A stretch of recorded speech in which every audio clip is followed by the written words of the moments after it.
Assalamualaikum warahmatullahi wabarakatuh. Saya Fauzi Muzaki dari Prodi Manajemen kelas 03 dengan NPM 2422000089.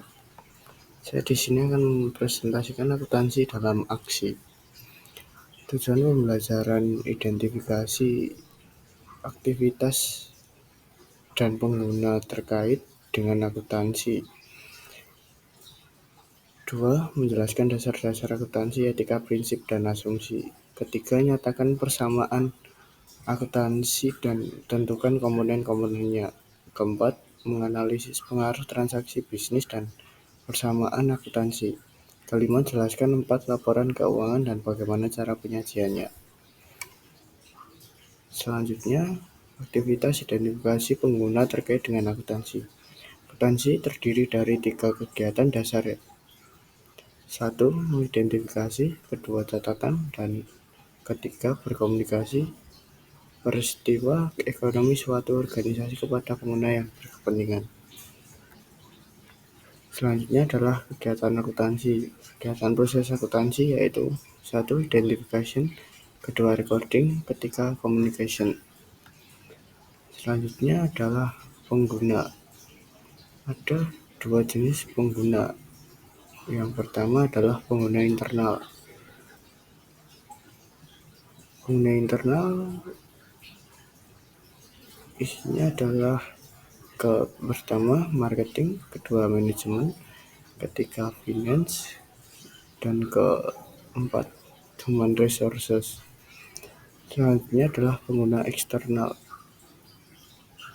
Ada investor, kreditor, dan investor. Selanjutnya adalah dasar-dasar akuntansi, etika, prinsip, dan asumsi. Etika dalam pelaporan keuangan yaitu berisi tentang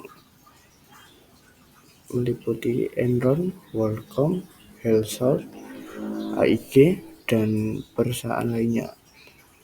Yang selanjutnya adalah para regulator dan pembuat undang-undang khawatir bahwa ekonomi akan menderita jika investor kehilangan kepercayaan pada akuntansi perusahaan sebagai tanggapan.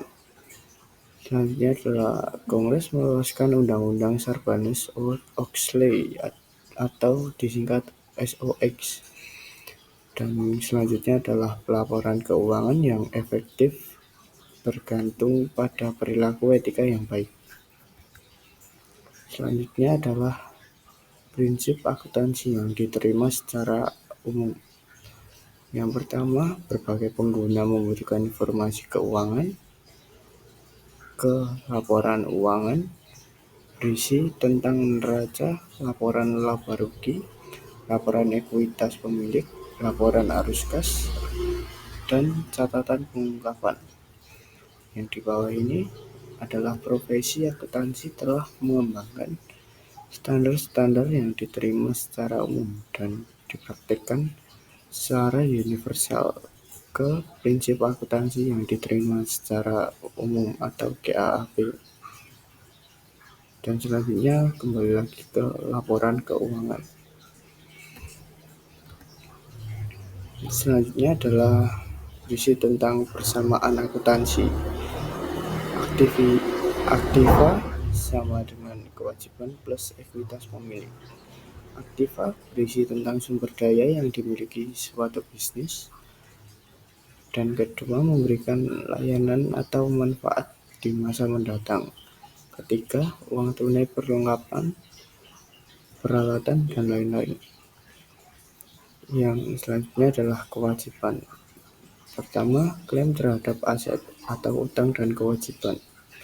Yang kedua, kreditor pihak yang diberikan utang uang. Dan ketiga, hutang usaha, hutang biasa, gaji dan upah yang harus dibayar, dan lain-lain. Yang ketiga ini adalah ekuitas pemilik. Klaim kepemilikan atas total aset disebut sebagai ekuitas residual investasi oleh pemilik pendapatan plus dan gambar biaya. Selanjutnya adalah analisis tabular. Transaksi yang dilakukan oleh Firmari dan CO, sebuah firma akuntansi publik untuk bulan Agustus, ditunjukkan di bawah ini. Disiapkan analis tabular menunjukkan dampak transaksi ini pada persamaan akuntansi diperluas mirip dengan yang ditunjukkan pada ilustrasi. Satu, pemiliknya menginvestasikan $25.000 tunai dalam bisnis tersebut. Kedua, perusahaan membeli peralatan kantor senilai $7.000 secara kredit. Ketiga adalah perusahaan menerima $8.000 tunai sebagai imbalan atas layanan yang dilakukan. Keempat, perusahaan membayar $850 untuk sewa bulan ini. Kelima, pemilik menarik uang tunai $1.000 untuk keperluan pribadi. Selanjutnya adalah perusahaan menyiapkan 4 laporan keuangan. 1. Laporan laba rugi. Kedua, laporan ekuitas pemilik. Keempat, neraca. Kelima, arus kas. Selanjutnya adalah peluang karir di bidang akuntansi. Akuntansi publik berkarir dalam audit perpajakan dan konsultasi manajemen yang melayani masyarakat umum. Kedua, pribadi akuntansi, karir di industri yang bekerja di bidang akuntansi biaya, penganggaran, sistem, informasi akuntansi, dan perpajakan. Selanjutnya adalah pemerintah akuntansi, karir di IRS, FBI, SEC, perguruan tinggi dan universitas negeri, serta di pemerintahan negara bagian dan lokal. Keempat adalah forensik akuntansi, menggunakan keterampilan akuntansi, audit, dan investigasi untuk melakukan investigasi terhadap pencurian dan penipuan. Berikut adalah standar akuntansi internasional.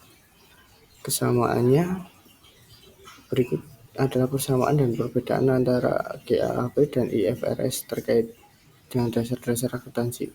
Kesamaan yang pertama, teknik dasar untuk mencatat transaksi bisnis. Kedua, baik standar akuntansi internasional maupun Amerika Serikat menekankan transparansi dalam pelaporan keuangan.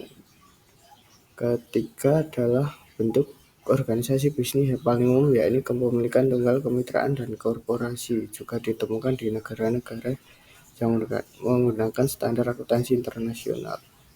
Perbedaan standar internasional disebut sebagai IFRS yang dikembangkan oleh Dewan Standar Akuntansi Internasional. Standar akuntansi di AS disebut sebagai prinsip akuntansi yang berlaku umum atau GAAP dan dikembangkan oleh Dewan Akuntansi Keuangan. IFRS cenderung lebih sederhana persyaratan akuntansi pengungkapannya. Sebagian orang mengatakan IFRS berbasis prinsip, GAAP lebih terperinci. Sebagian mengatakan IFRS lebih berbasis aturan. Selanjutnya, standar pengendalian internasional berlaku. SOX hanya berlaku untuk perusahaan publik besar yang terdaftar di Bursa Saham AS. Sekian, terima kasih presentasi dari saya. Wassalamualaikum warahmatullahi wabarakatuh.